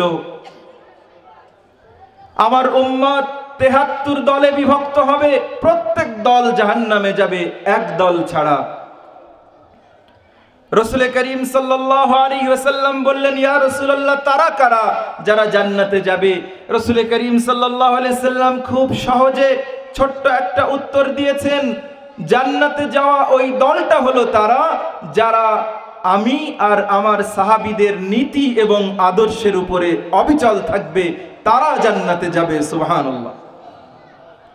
খুব ভালো করে বুঝুন প্রিয় ভাইরা, বাংলাদেশ সহ গোটা পৃথিবীব্যাপী যারা আহলুস সুন্নাহ ওয়াল জামাআহ, হানাফি মাযহাবের, শাফিঈ মাযহাবের, মালিকি মাযহাবের, হাম্বলি মাযহাবের এবং আহলে হাদিসের যারা আছেন, প্রত্যেকেই আহলুস সুন্নাহ ওয়াল জামাআত। আমাদের ছোট ছোট কর্মের ভিন্নতা থাকতে পারে, কেউ আল্লাহু আকবার বলে বুক হাতে বাঁধতে পারে, কেউ পেটে বাঁধতে পারে, কেউ নাভির উপরে বাঁধতে পারে, কেউ নাভির নিচে বাঁধতে পারে, কেউ না বেঁধে ছেড়ে দিতে পারে, কেউ নামাজে দাঁড়ানোর সময় পাটাকে ফাঁকা করে দাঁড়াতে পারে, কেউ গুছিয়ে দাঁড়াতে পারে, কেউ আমিনটা একটু মৃদু স্বরে বলতে পারে, কেউ একটু উঁচু আওয়াজে বলতে পারে।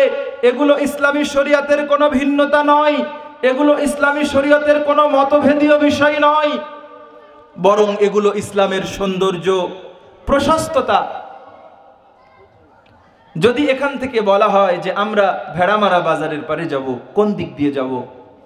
5 জনের কাছে জিজ্ঞেস করলে 5 জন বলবে হুজুর এই রাস্তা দিয়েও যাওয়া যায়, এই রাস্তা দিয়েও যাওয়া যায়, এদিক দিয়েও যাওয়া যায়, ক্যানাল দিয়ে নৌকা নিয়েও যাওয়া যায়। কেউ বলবেন যে হুজুর সময় বাঁচানোর জন্য হেলিকপ্টার ডাকেন, অল্প সময় আপনি হেলিকপ্টারে করে ভেড়ামারা বাজারে চলে যাবেন। তাহলে মূল হলো ভেড়ামারার বাজারে যাওয়া। কেউ যার যার কাজ সেরে যে রাস্তা দিয়ে যাবেন তিনি সেই রাস্তা দিয়ে যাওয়া, এটাকে আপনারা সৌন্দর্য বলবেন, নাকি আপনি নির্ধারণ করে দেবেন যে এই পানি দিয়ে ক্যানাল দিয়েই যেতে হবে, এর বাইরে যারা ভেড়ামারা যাবে তাদের আর ভেড়ামারা যাওয়া হলো না? এটা কি ভালো হলো? এজন্য ইসলামে জান্নাতে যাওয়ার মূল হলো ফরজ ইবাদত। রাসূল করিম সাল্লাল্লাহু আলাইহি ওয়াসাল্লামের কাছে সাহাবীগণ জিজ্ঞাসা করেছেন, ইয়া রাসূলুল্লাহ দুল্লানি আলা আমালিন ইযা আমিলতুহু দাখালতুল জান্নাহ, হে নবী আমাদেরকে এমন আমল শিখিয়ে দিন যা করলে জান্নাতে যাব। নবীজি বলেছেন, তুমিনু বিল্লাহ ওয়া তুকিমুস সালাত ওয়া তাসুমু রমাদান ওয়া তুআদ্দিল হজ ইন ইসতাতা'তা ইলাইহি সাবিলা। তুমি ঈমানটাকে ভালো করবে, সঠিক করবে, নামাজ পড়বে, রমজানের রোজা রাখবে, স্বাবলম্বী হলে যাকাত দেবে, হজ আদায় করবে। ব্যক্তি চলে যাচ্ছেন, রাসূল করিম সাল্লাল্লাহু আলাইহি ওয়াসাল্লাম সাহাবাদেরকে উদ্দেশ্য করে বলছেন, লাউ ইয়াসুরুন নাস আইয়ানজুরা রাজুলুম মিন আহলিল জান্নাহ ফালইয়ানজুর ইলাইহা। হে সাহাবীরা, তোমরা যদি কোনো জান্নাতি মানুষকে দেখে খুশি হতে চাও তাহলে এই লোকটাকে দেখে তোমরা খুশি হয়ে যাও। সকলেই বলি সুবহানাল্লাহ। তাহলে জান্নাতে যাওয়ার মাধ্যম হিসেবে নবীজি নফলের কথা বলেন নাই, শুধু ফরজের কথা বলেছেন। ওই ব্যক্তি বলেছে আমি ঈমানটা ঠিক করব, 5 ওয়াক্ত ফরজ নামাজ পড়ব, শুধু রমজানের ফরজ রোজা রাখব, সক্ষম হলে যাকাত দেব, হজ করতে যাওয়া পর্যন্ত টাকা হলে হজ করব। বলছে যে লা আযীদু আলা হাযা ওয়ালা আনকুসু মিনহু শাইআ, নবী আমাকে যা বলে দিয়েছেন এর একটু বাড়াবও না কমাবও না। অর্থাৎ নফল পড়ব না, নফল রোজা রাখব না, নফল দান করব না, কোনো নফল করব না, শুধু ফরজের উপরে থাকব। নবীজি বললেন যদি কোনো জান্নাতি মানুষকে দেখতে চাও তাহলে তাকে দেখে নাও। সুবহানাল্লাহ।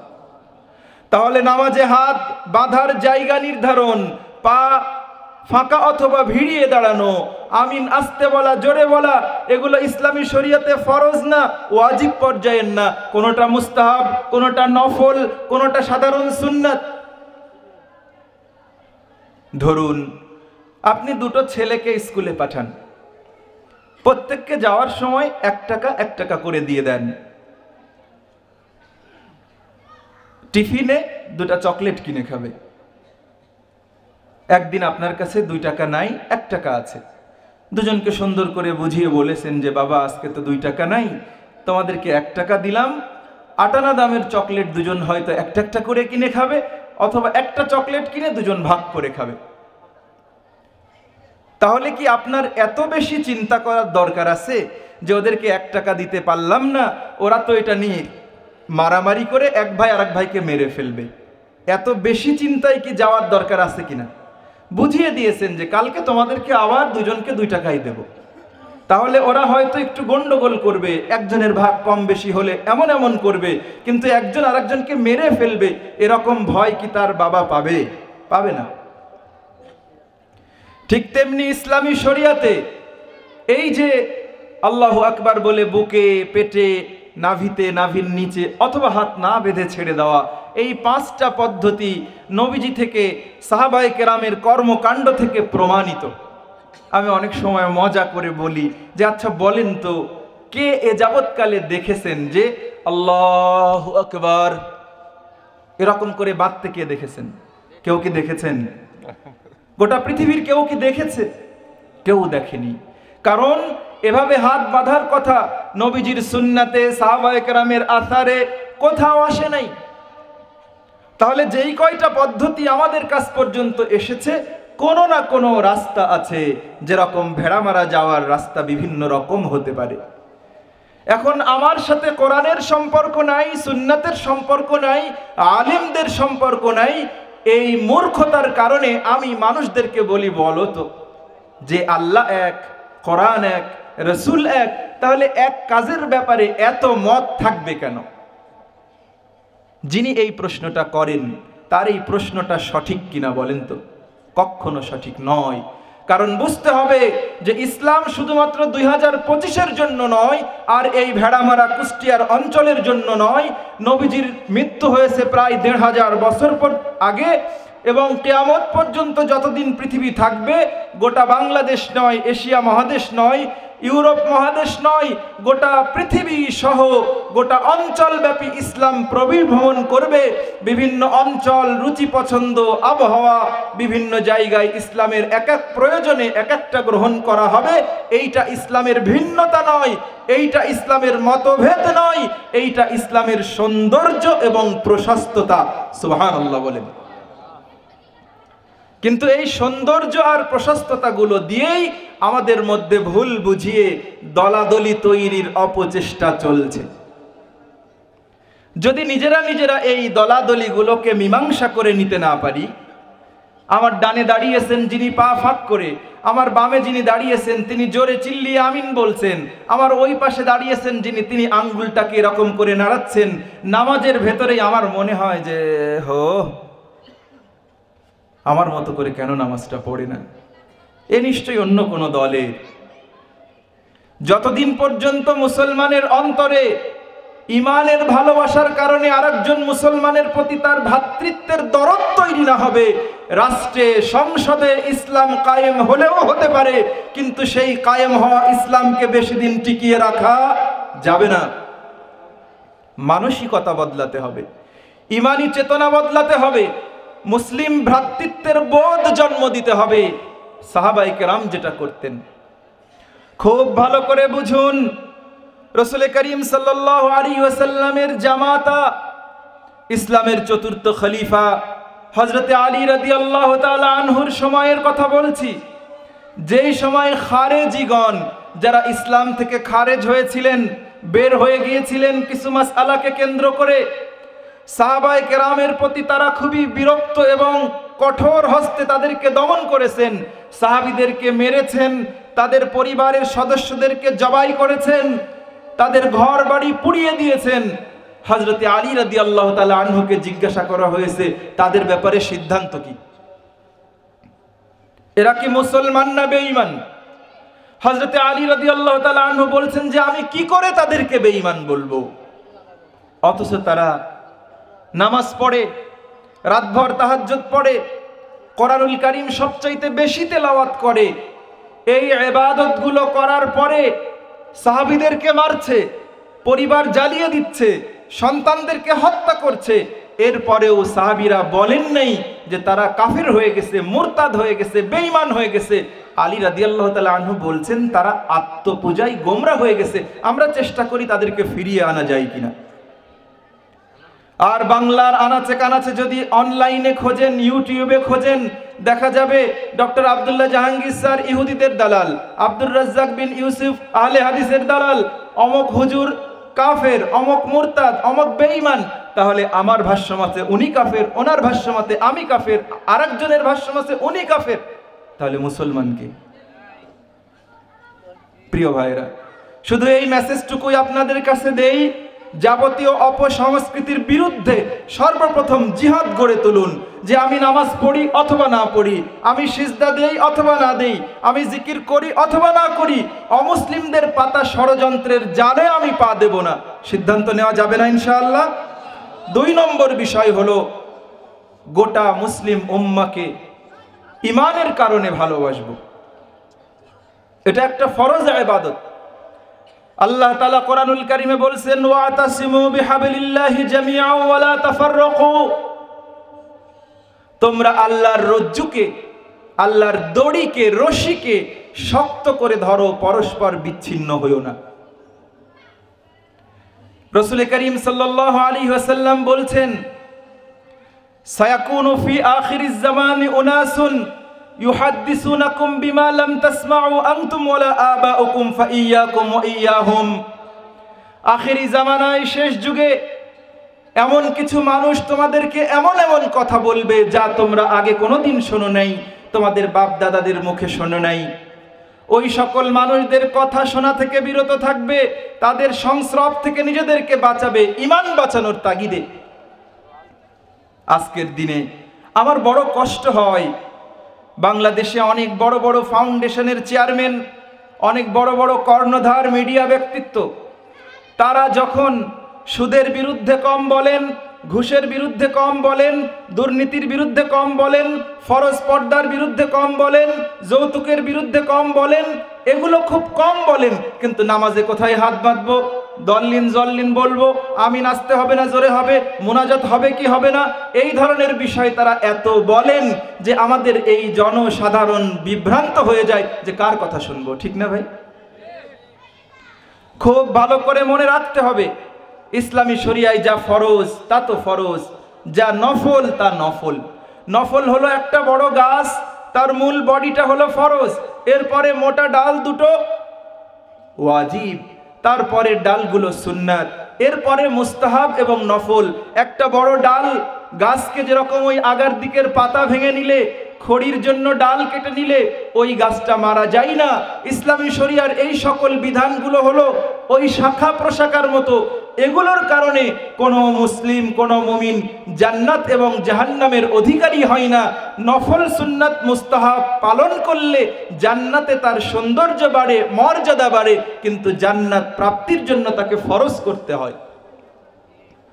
এই শিক্ষাটা নিয়ে যেতে হবে যে আমি কখনোই আমার কর্মের ভিন্ন কোনো কর্মপদ্ধতি দেখলে তার প্রতি নেগলেক্ট করব না, তাকে অবজ্ঞা করব না। সে মুসলমানদের মধ্যে ভিন্ন দলের মনে করব না, তাকে ঈমানের কারণে ভালোবাসবো। ওই ব্যক্তি জান্নাতে গেলে আপনার জান্নাত ছোট হয়ে যাবে না, তার জান্নাত বরাদ্দ হলে আপনার জান্নাত থেকে আপনি আলাদা হয়ে যাবেন, এমন হবে না। হবে নাকি ভাই? হবে না। এজন্য প্রিয় ভাইয়েরা, আসুন আমরা এই শিক্ষা গ্রহণ করি যে নতুন যে পরিবেশ তৈরি হয়েছে গোটা পৃথিবীব্যাপী, ফিলিস্তিনের ভাই বোনদের কথা না বললেই নয়। আজকে প্রায় 1.5 বছর হয়ে গেল ইসলামের তৃতীয় বৃহত্তম পবিত্রতম জায়গা বাইতুল মুকদ্দাস রাসূল করিম সাল্লাল্লাহু আলাইহি সাল্লাম থেকে স্বীকৃত, লা তাশুদ্দুর রিহাল ইল্লা ইলা সালাসাতি মাসাজিদা। 3টা মসজিদে আমাদেরকে ভ্রমণের অনুমতি দেওয়া হয়েছে, তার মধ্যে একটা হলো বাইতুল মুকদ্দাস ফিলিস্তিনে। মানবতা বিরোধী অপরাধের মাধ্যমে ফিলিস্তিনের নারী, শিশু, আবাল, বৃদ্ধ বনিতাদেরকে শহীদ করা হয়েছে। আমার তো মনে হয় ফিলিস্তিনের যে সুবাতাস বইতে শুরু করেছে, আল্লাহ তাআলা আফগান থেকে শুরু করে গোটা পৃথিবীময় ইসলামের সুবাতাস এবং পতাকা উড্ডীন করার পথ উন্মুক্ত করে দিয়েছেন। সুবহানাল্লাহ।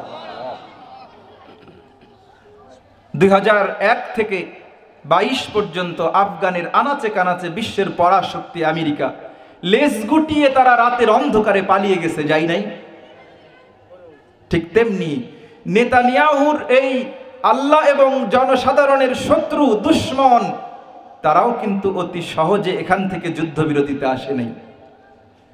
তাদের সৈন্য প্রধান, সেনা প্রধান এবং সেনার সদস্যগণ যুদ্ধেই যাবে না, আত্মহত্যা করছে। ভেতরে ভেতরের কথা, চাকরি থেকে রিজাইন দিচ্ছে, যুদ্ধ করবে না তারা। কারণ মুসলমান যদি যুদ্ধ করে শহীদ হয়, আল্লাহর কোরআন বলেছে, ওয়ালা তাকুলু লিমান ইউকতালু ফি সাবিলিল্লাহি আমওয়াত বাল আহইয়া। দ্বীনের কারণে, ঈমানের কারণে যদি কেউ জীবন দেয়, মৃত্যুবরণ করে, আল্লাহ বলছেন যে তাদেরকে মৃত বলো না, ওরা মৃত্যুবরণ করে নাই, ওরা জীবিত। রাসূল করিম সাল্লাল্লাহু আলাইহি সাল্লাম থেকে হাদিসে কুদসিতে বর্ণিত হয়েছে যে আল্লাহর বসার যে জায়গা আরশে আজিম, ওইখানে স্বর্ণের বাবুই পাখির মতন বাসাতে সবুজ টিয়া পাখির মতন ওই শহীদরা এখান থেকে সেখানে ঘুরে বেড়ান আর আল্লাহর জান্নাতের রিজিক তারা লাভ করেন। সুবহানাল্লাহ। আমি জিজ্ঞেস করি অনেককেই যে বলেন তো, ফিলিস্তিনে এই যে 12 লক্ষ ঘর বাড়ি মাটির সাথে মিশিয়ে দিয়েছে, বিভিন্ন জায়গায় সাংবাদিকরা সাক্ষাৎকার নিয়েছে। আজ পর্যন্ত কেউ বলতে পারবেন যে একজন ফিলিস্তিনি নারী, একজন ফিলিস্তিনি শিশু অথবা বৃদ্ধ মানুষ বলেছে যে এই হামাস ভালো না, তাদের কারণে দেখো আজকে বাড়িঘর কি হয়ে গেল? একজন মানুষ এই আফসোসটুকু করে নাই যে হামাসের এই আত্মঘাতী সিদ্ধান্তের কারণে আজকে আমাদের এই করুণ পরিণতি হয়েছে। বরং প্রত্যেকের অন্তর ভরা ঈমান যে আমাদের কেউ না থাকলেও আল্লাহ আছেন। তাহলে ওই মুসলমানদেরকে বাস্তব চোখে দেখিয়ে দিচ্ছেন আল্লাহ তাআলা যে আমি মুসলমানদেরকে কিভাবে বিজয় দান করি। সুবহানাল্লাহ। আমেরিকাতে কি হলো আপনারা জানেন? তারা তো কোটি কোটি ট্রিলিয়ন ডলারের অস্ত্র ব্যয় করে মুসলমানদের বাড়িগুলো ভেঙে দিয়েছে। আর আল্লাহ তাআলা আগুনের দাবানল দিয়ে মাত্র এক সপ্তাহের ব্যবধানে হাজার কোটি ট্রিলিয়ন ডলারের তাদের প্রাসাদগুলোকে মাটির সাথে মিশিয়ে দিয়েছে, ঠিক না? এটা আমাদের কথা নয়। আল্লাহ তাআলা কোরআনুল কারীমে বলছেন, ওয়ালিল্লাহি জুনুদুস সামাওয়াতি ওয়াল আরদ, আকাশ এবং জমিনে ভরপুর আল্লাহর অসংখ্য সৈন্যবাহিনী আছে। সৈন্যবাহিনী কারা? আমরা মশা দেখতে পাই, আমাদের কানের গোড়ে ভিন ভিন করে জ্বালায়। মাছি দেখতে পাই, ভাতের পাত মানে প্লেটে বসে, তাড়িয়ে দেই। মাঠে আমরা কেঁচো পাই, বিচ্ছু পাই, স্যাঙ্গা পাই, ইঁদুর পাই, সাপ পাই, ব্যাঙ পাই। বাতাস, আগুন, পানি। আল্লাহ কোরআনে বলছেন যে গোটা পৃথিবী ব্যাপী আসমান এবং জমিন ভরপুর আল্লাহর অসংখ্য সৈন্যবাহিনী আছে। আপনারা জানেন হযরতে মূসা আলাইহিস সালাতু ওয়াস সালামের সময় ব্যাঙ, মিশরের ওই যে বড় বড় পিরামিড আছে না, পিরামিডের ভেতরে বড় বড় ব্যাঙের ছবি আঁকানো আছে। কারণ আল্লাহ তাআলা এই দিফদা ব্যাঙ দিয়ে ওই জাতিকে শাস্তি দিয়েছিলেন। তাদের হাতে ব্যাঙ, পাতে ব্যাঙ, বিছানায় ব্যাঙ, ঘরে ব্যাঙ। হাজার কীটনাশক দিয়েও ওই ব্যাঙকে বিলুপ্ত করা যায় না। এই যে আমাদের মশা ফেরাউনকে মেরেছিল না, নমরুদকে মেরেছিল, তো এগুলো হলো আল্লাহর সৈন্যবাহিনী। আল্লাহ এদেরকে শান্ত থাকতে বলেছেন, এজন্য তারা শান্ত থাকে। তাদেরকে চর মারলে মরে যায়, কয়েল জ্বালালে উড়ে যায়। করোনার আগে পরে নেপালে, পাকিস্তানে পঙ্গপালের আক্রমণ হয়েছিল। গোটা পৃথিবীর শ্রেষ্ঠ বিষ উৎপাদন হয় ভারতীয় উপমহাদেশে। সেই বিষ টনকে টন ছিটানোর পরেও তাদের ক্ষেত খামার থেকে এই পঙ্গপালকে মুক্ত করা যায় নাই। এজন্য মুসলমানদের বিজয় এটা নির্ভর করে মুসলমানেরা কতটুকু আল্লাহর সঙ্গে সম্পর্ক রেখেছে তার উপরে। আল্লাহ তাআলা যদি কোনো মুসলমানকে চান যে তাদের হাতে বিজয় দেবেন, এইটা আল্লাহ তাআলার একটা সিদ্ধান্তের ব্যাপার। কিন্তু সাহায্য আসার যে রাস্তা, এইটা যদি চালু থাকে তাহলে আমাদের আল্লাহ বৃদ্ধও হন নাই, অক্ষম হন নাই, বয়সের কারণে দুর্বল হন নাই। হয়েছেন নাকি? নাউযুবিল্লাহি মিন যালিক। যদি ন্যূনতম ঈমানটাকে উজ্জীবিত করা যায়, আল্লাহর সঙ্গে যদি এই প্রজন্ম সম্পর্কটা ঠিক রাখতে পারে, তাহলে সেই আল্লাহ বদরে, উহুদে, খন্দকে, হুনাইনে, মুতাতে যেভাবে সাহায্য পাঠিয়েছেন, সেই আল্লাহ আফগানিস্তানে তার সাহায্য পাঠিয়ে জাগতিক ক্যালকুলেশনে পরাশক্তিদেরকে ঝেঁটিয়ে খেদিয়ে বের করে দিয়েছেন, ঠিক কিনা? ফিলিস্তিন স্বাধীন হবে। বাংলাদেশেও নিশ্চিতভাবে আমরা বিশ্বাস করি হিন্দুস্তানের সঙ্গে গাজওয়ায়ে হিন্দের মাধ্যমে ভারতীয় পুরা উপমহাদেশে কালিমার পতাকা উড়বে, মুসলমানদের রাজত্ব প্রতিষ্ঠিত হবে। কিয়ামতের পূর্বে আবার মুসলমানেরা রাষ্ট্র ক্ষমতায় অধিষ্ঠিত হবে, সেদিন বেশি দূরে নয় ইনশাআল্লাহ। তো আজকে মূলত এই প্রসঙ্গে আর কথা বাড়ালাম না। দুটো বিষয় আমি বলেছি। তরুণ প্রজন্ম এবং মুসলিম পরিবারগুলোতে যাবতীয় অপসংস্কৃতির বিরুদ্ধে জিহাদ ঘোষণা করতে হবে, এটা হলো 1 নম্বর।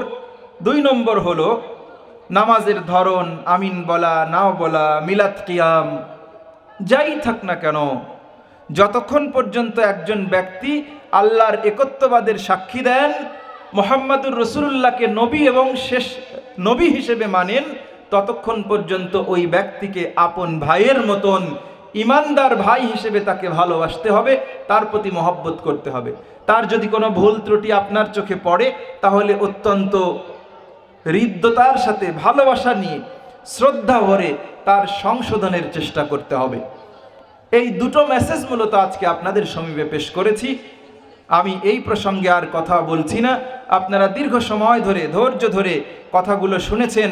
আল্লাহ তাআলা আলোচক হিসেবে সর্বপ্রথম আমাকে এবং আমার শ্রোতামণ্ডলীকে ভালো কথাগুলো মনে রেখে ব্যক্তি জীবনে আমল করার তৌফিক দান করেন। আল্লাহুম্মা আমিন।